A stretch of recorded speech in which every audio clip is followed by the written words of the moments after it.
Afortunadamente en este país se puede uno reunir donde uno quiera y hablar de lo que quiera, sin que a ello se le llame conspiración. No ocurre así en otros países del mundo. Y seguramente no ocurrió así cuando las dictaduras del proletariado, a través de la doctrina marxista,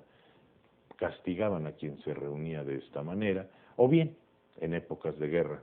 como ocurría en la Segunda Guerra Mundial en diversos países. En nuestro país podemos hacer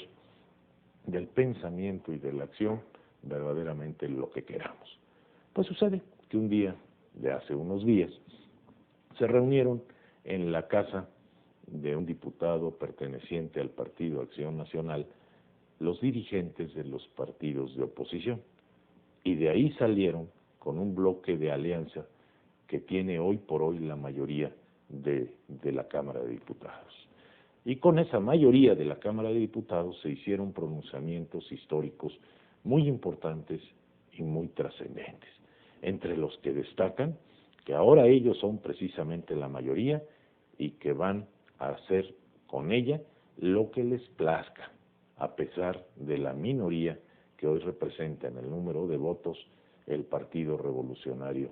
Institucional, basados en que esa fue la voz del electorado y que la lectura que dejaron las elecciones del 6 de julio precisamente fue que el PRI no tuviera la mayoría en el Congreso, misma que venía ostentando desde siempre. Curiosamente, el PRI no es la minoría. El PRI tiene la mayoría no absoluta,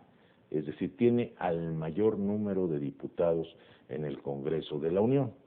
Pero resulta que la suma de los partidos de oposición, que son el PRD, el PAN, el Partido del Trabajo y el Partido Verde Ecologista Mexicano, dan como número de votos una mayoría por encima de los votos que tiene el Revolucionario Institucional.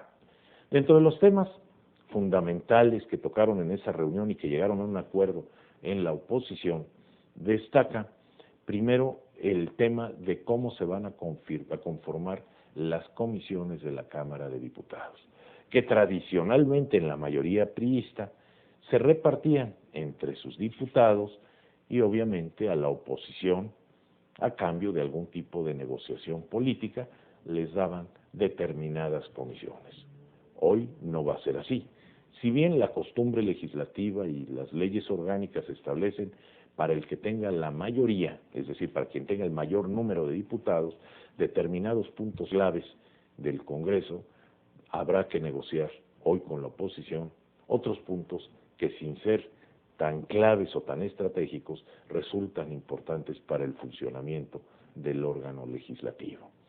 Seguramente ustedes se habrán enterado por las noticias de que también esta nueva mayoría de votos legislativa manejada por la oposición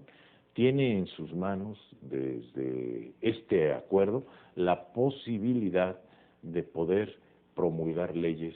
que no necesariamente sean iniciativas del Ejecutivo Federal.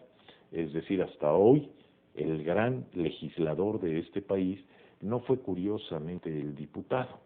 curiosamente el que llevaba las iniciativas al Congreso, a pesar de que la ley establece que los diputados las pueden llevar,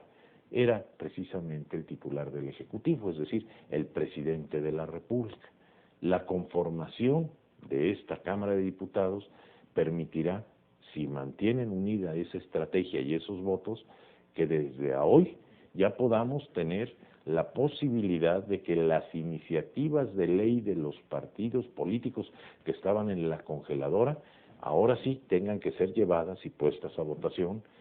y, de ser aprobadas, promulgadas como leyes, lo que abre espacios en la democracia que antes no teníamos por la fuerza de la costumbre que llevaba con el voto a la mayoría del PRI. Es particularmente importante lo que puede llegar a ocurrir en los escenarios del nuevo Congreso de la Unión en lo que se refiere a dos puntos fundamentales. El presupuesto de la Nación, que desde siempre por mayoría priista se aprobaba con una propuesta priista, con una propuesta del Ejecutivo Federal. Hoy la propuesta seguirá siendo de esa mayoría priista en el órgano del Ejecutivo, pero tendrá que ser discutida precisamente por un Congreso en donde la mayoría de los votos la tiene la oposición. Y de igual manera, la cuenta pública, que es la que revisa los gastos de esos impuestos, no va a ser desde hoy autorizada como simple carpetazo de una mayoría. Hoy los mexicanos tendremos una nueva certeza o una nueva certidumbre de que las cuentas claras serán las que van a hablar, porque habrá quien cuestione y en una mayoría legislativa se pueden fincar responsabilidades o rechazar y no dejar en el archivo de los recuerdos históricos lo que ocurre con el gasto de la Federación. Es también importante dentro de este tema ver lo que ocurrirá el 1 de septiembre con el informe del presidente Zedillo, con el tercer informe, porque también en los puntos de acuerdo que tuvieron señalaron que quieren modificar el formato y en lugar de que sea un acto donde se escucha al presidente, la oposición quiere que sea pues de los dos lados, es decir, vamos a oír al presidente en la versión que da en su informe, pero queremos también que el presidente, y así lo dijeron, escuche lo que los diputados tienen que decirle, es decir, que no abandone el recinto legislativo al terminar el informe, sino que permanezca ahí para escuchar lo que los diputados quieren decir. Si con esto no se convence usted de que estamos en un nuevo México, verdaderamente espérese a ver lo que sigue en los próximos años.